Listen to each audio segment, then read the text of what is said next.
Mais uma vez, boa tarde, mais uma vez seja muito bem-vindo. Nós estamos ao vivo, agora são 15 horas e 30 minutos pontualmente pelo horário de Brasília. Eu sou o Kleber Werneck e a partir de agora você confere comigo as principais notícias nesta edição da tarde do Redação Hit.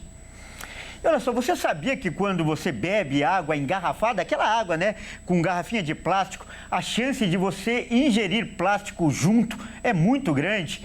Isso é o que mostra uma pesquisa que foi realizada na Espanha e analisou mais de 280 amostras de água. E apenas, olha só, uma delas não continha plástico. Vamos ver isso na reportagem. O estudo foi feito pelo Instituto de Saúde Global de Barcelona e analisou 280 amostras de garrafas de água de 20 marcas diferentes. A pesquisa apontou que apenas uma das marcas não continha micro ou nanoplástico. Os microplásticos são fragmentos do plástico com 5 milímetros ou menos. Já os nanoplásticos são plásticos com o tamanho de 1/1000º de milímetro. Os dois são imperceptíveis a olho nu e podem fazer mal ao corpo humano. A ingestão de plástico e seus aditivos químicos podem causar danos cardíacos, distúrbios endócrinos e até reduzir a fertilidade. Alguns elementos químicos do plástico podem até ser cancerígenos. O tipo de plástico mais comum é o da garrafa PET, e a substância entra em contato com a água de diversas maneiras. Pedaços de plástico se quebram quando a garrafa é espremida ou até exposta ao calor. Ingerir plástico, aliás, não é algo raro para o ser humano. Outro estudo da Universidade de Newcastle, na Austrália, mostrou que, em uma semana, uma pessoa pode ingerir até 5 gramas de plástico, o que equivale a um cartão de crédito. Olha, realmente uma notícia impressionante que serve de alerta para todos nós. Afinal, todo mundo consome água, todo mundo bebe água e o resultado dessa pesquisa realmente é preocupante. Por isso, nós vamos conversar agora com o Dr. Cauê Pellegrini, ele que é pesquisador e PhD em Engenharia de Tecnologia de Materiais pela PUC do Rio Grande do Sul. Boa tarde, Dr. Cauê, seja muito bem-vindo, é um grande prazer recebê-lo no nosso jornal. Boa tarde, Kleber, tudo bem? Boa tarde a todos os espectadores, o prazer é todo meu. Doutor, para as pessoas leigas, esse resultado parece impressionante, causou espanto. Eu me coloco entre essas pessoas. Mas e para você, doutor, como especialista, você se surpreendeu ou já esperava esse resultado? Não, com certeza, é impressionante. Me surpreendeu a quantidade, na verdade, de plástico, Porque, de qualquer forma, é esperado que a gente encontre os microplásticos, porque eles são onipresentes, eles estão em praticamente todos os lugares do mundo, em praticamente tudo que a gente consome tem esses microplásticos, Então, a água engarrafada que vem lá da água subterrânea, para fazer essa água para produção, essa água já está contaminada, a água dos rios já está contaminada. E isso que a gente está só falando no âmbito de água engarrafada, mas todos os alimentos que a gente consome, basicamente, estão presentes em embalagens plásticas, Então, sem falar do meio ambiente, nós expostos ao meio ambiente, a água do oceano, por exemplo, os microplásticos que estão presentes e muito presentes, e aí os organismos lá presentes, por exemplo, peixes, que a gente se alimenta desses peixes, também estão contaminados com microplásticos. Então, é esperado que se encontrasse microplásticos nas águas engarrafadas, mas eu não esperava essa quantidade mesmo. Olha, doutor, e de qualquer forma, a sua resposta é muito interessante porque mostra que o plástico é muito mais presente na nossa alimentação do que a gente imagina. E algum desses plásticos, encontrados na água, vem da própria garrafa, como a gente viu aí no estudo, e outros até de filtros que foram usados para, em tese, deixar o líquido mais limpo. Como é possível evitar que a água contenha essas substâncias? Porque também é importante lembrar que uma delas, das 280 amostras analisadas, não continha plástico. Então, como fazer? Como foi que essa amostra não teve plástico?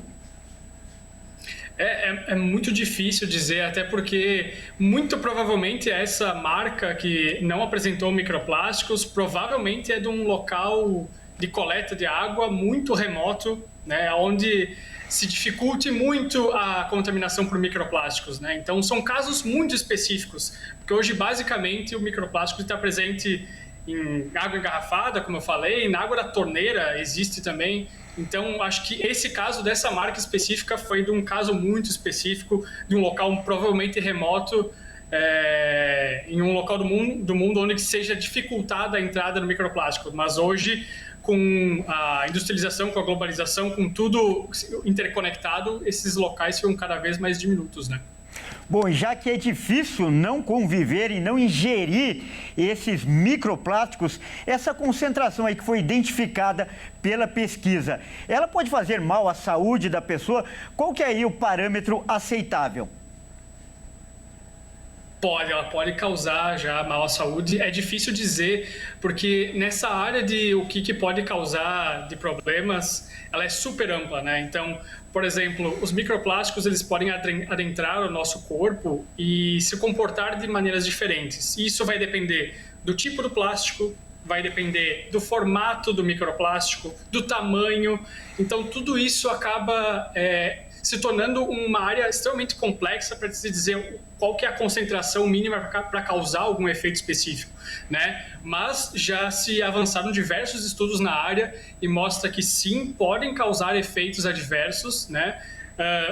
Efeitos mais leves, efeitos mais brandos, mas também alguns efeitos mais moderados, inclusive a própria saúde humana, né? E apesar desse risco e dos diversos estudos, como você acabou de citar, você acredita que ainda falta informação, principalmente aí para a maioria da população, sobre esse assunto, sobre esse risco? Com certeza, falta muita informação, porque os microplásticos foram descobertos há não muito tempo, né? E uma coisa que eu gosto de comentar sempre também os microplásticos é um problema, mas os nanoplásticos, que são partículas ainda menores do que os microplásticos, eles podem causar mais efeitos, e essa é uma área ainda mais nova. Então, não se sabe, não se tem uma consistência nos resultados que digam qual que é o teor de toxicidade que elas podem causar ao ser humano ou outros organismos, enfim. Então, existem muitas áreas para serem exploradas, até porque muitos dos estudos fazem pesquisas com plásticos específicos, mas existem infinitos tipos de plástico, né? Então falta muita informação ainda sobre isso. Então, aproveitando, né, a participação, o privilégio de contar com um especialista como você, eu peço que você deixe uma orientação para as pessoas que nos assistem. Quando elas forem comprar uma água, por exemplo, ou até outro alimento, existe algum cuidado que possa ser tomado, alguma atenção ou algum sinal que ela pode observar para ter um consumo mais limpo possível? A dica que eu sempre dou é tente evitar ao máximo o consumo de plásticos, né? Então, por exemplo, a parte de embalagens alimentícias, tente comprar de marcas que tenham menos embalagens plásticas, coisas do tipo, né? Fazem compras a granel, por exemplo, quando possível. Então, sempre tentar evitar, porque as informações, elas demoram a chegar para saber se essa marca específica tem microplásticos ou não. Então, o mais fácil a se fazer é tentar evitar quando pode. Eu sempre dou essa dica. Tá certo, então, dica importantíssima. Nós acabamos de conversar com o Dr. Cauê Pellegrini, ele que é PhD em Engenharia e Tecnologia de Materiais. Doutor, muito obrigado por essa participação e por essas dicas tão importantes. Eu que agradeço. Obrigado pela oportunidade. Grande abraço.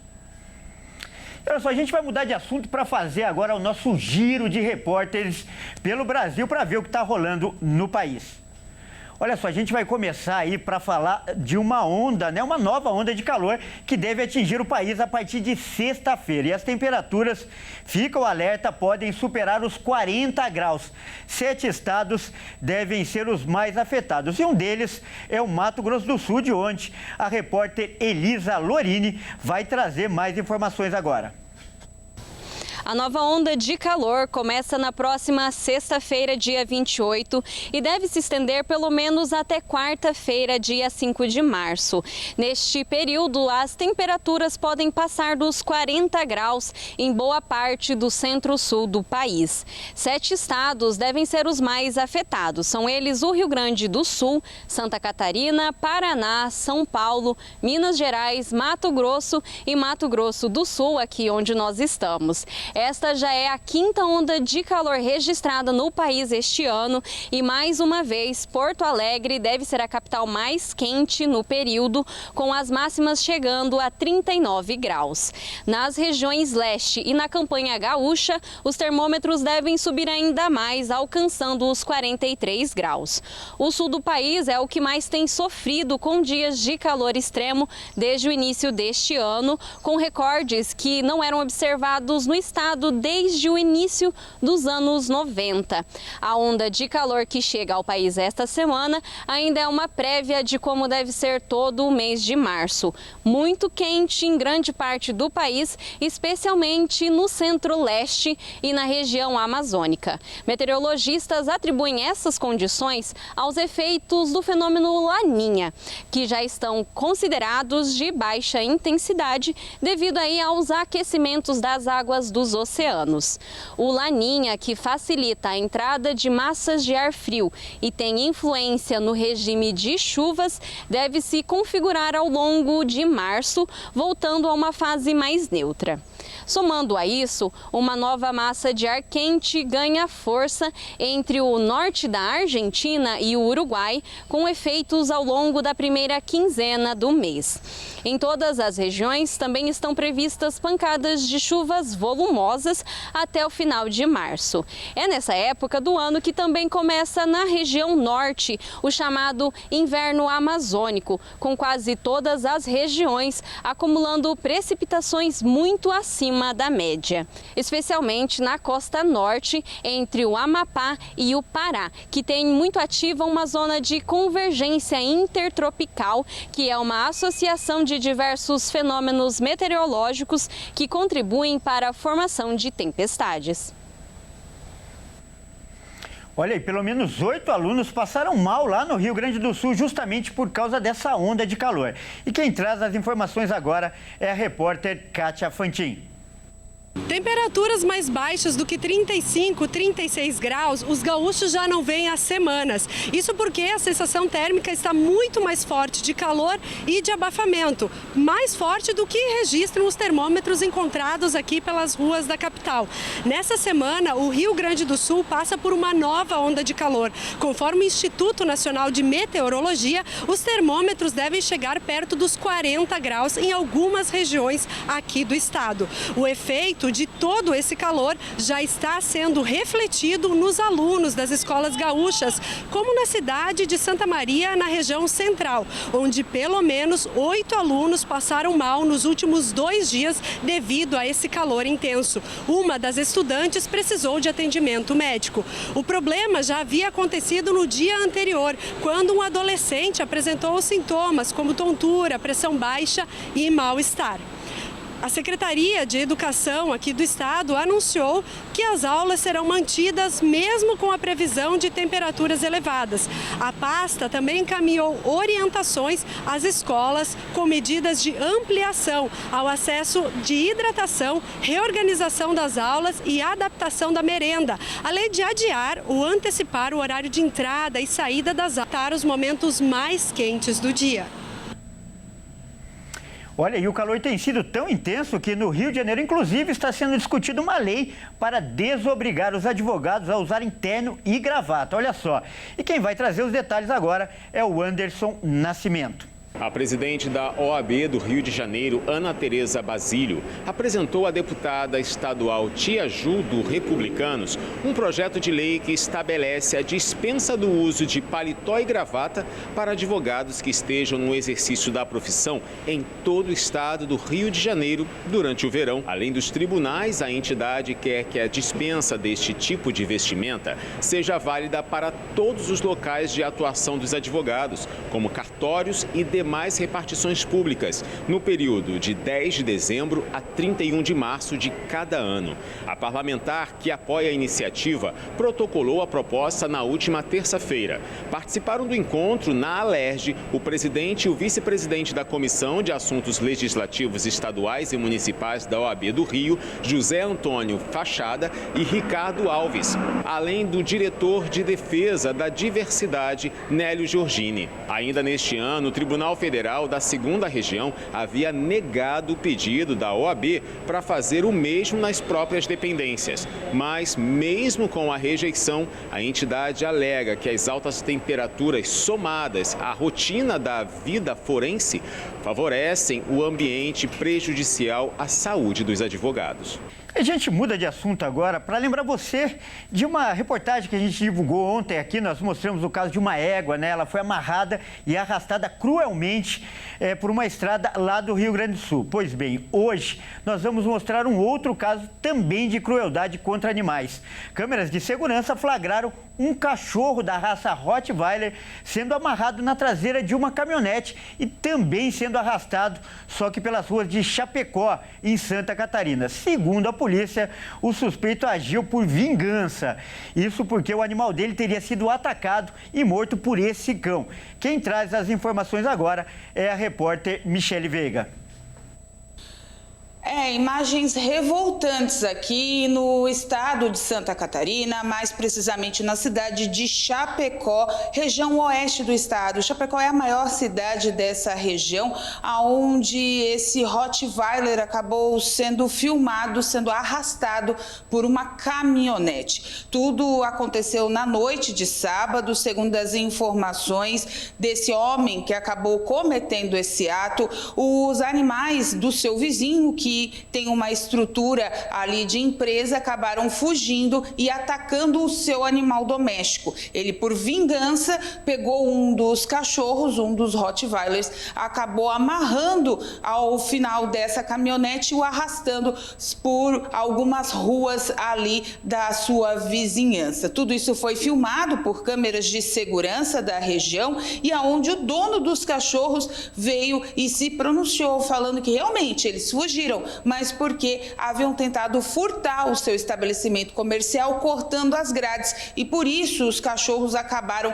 indo às ruas, coisa que não acontece geralmente, segundo o proprietário, o tutor, melhor dizendo, desses animais. O animal arrastado teve problemas aí relacionados às suas patas, a unha foi arrancada, enfim, foi levado ao veterinário e acabou sendo aí, tendo alta, melhor dizendo, na tarde desta terça-feira. Tudo isso registrado e agora o caso está sendo investigado pela Polícia Civil de Chapecó, até porque, é bom lembrar, maus tratos aos animais é crime de 2 a 5 anos de reclusão. Antigamente só se pagava uma multa, uma penalidade, mas agora não, dá cadeia o maus tratos a animais. Então essas imagens fortes desse Rottweiler, um animal de grande porte, sendo arrastado por ruas de Chapecó, estão ganhando o Brasil e a polícia está investigando o caso para tomar as devidas providências.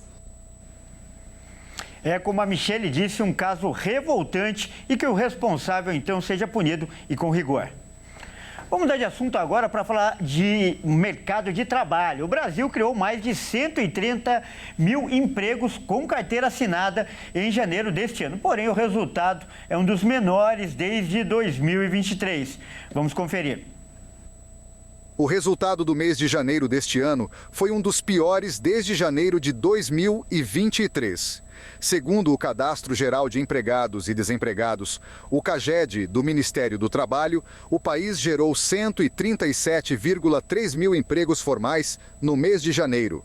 Houveram 2,27 milhões de contratações e 2,13 milhões de demissões.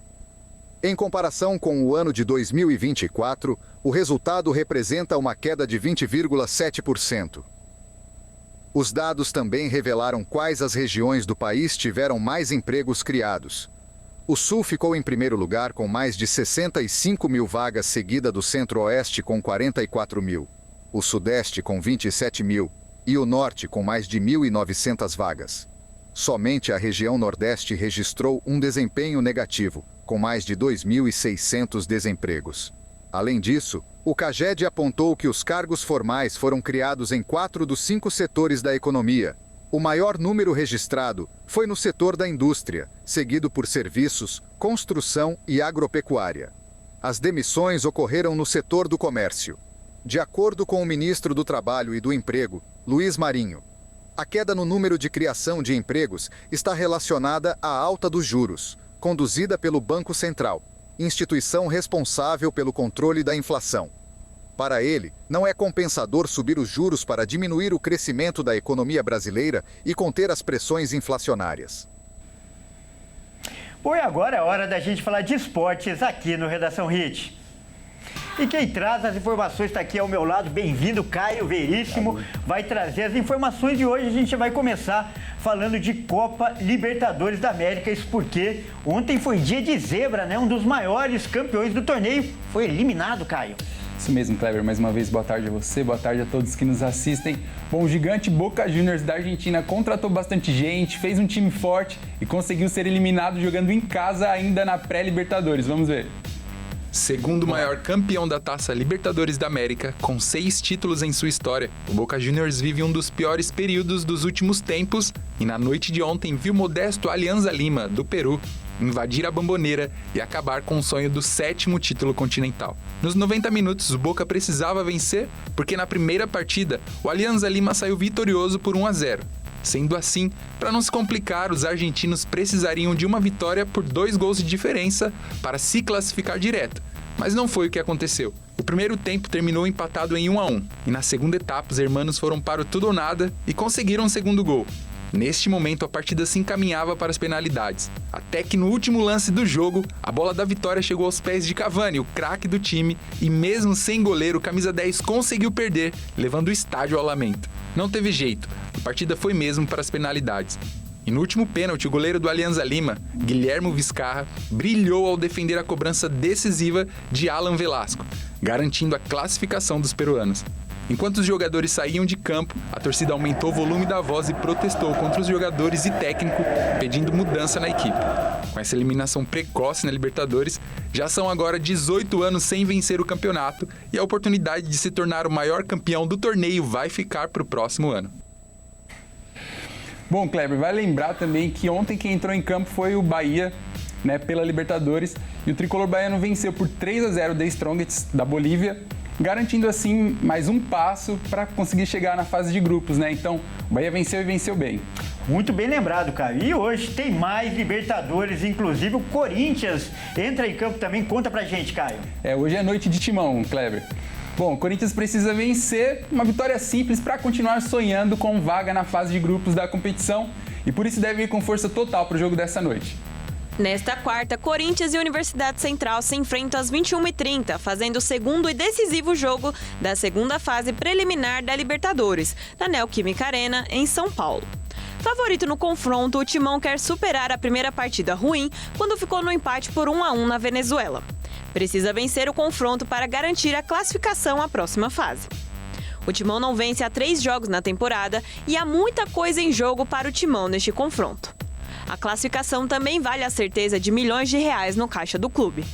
Os valores pagos na Libertadores deste ano ainda não foram divulgados, mas a título de comparação, na temporada passada cada equipe garantiu uma premiação de 3 milhões de dólares, cerca de 17 milhões de reais, pela participação na fase de grupos. Além de que uma queda precoce nessa fase também deixaria o alvinegro de fora da Copa Sul-Americana. Apenas na terceira fase da Libertadores que os eliminados conseguem uma vaga na competição de segundo escalão da Conmebol. Vale pontuar que o elenco do Corinthians, um dos mais caros do país, está avaliado em quase 20 vezes o valor do grupo de jogadores da Universidade Central. Para o jogo, o alvinegro deve ter apenas uma mudança no time titular.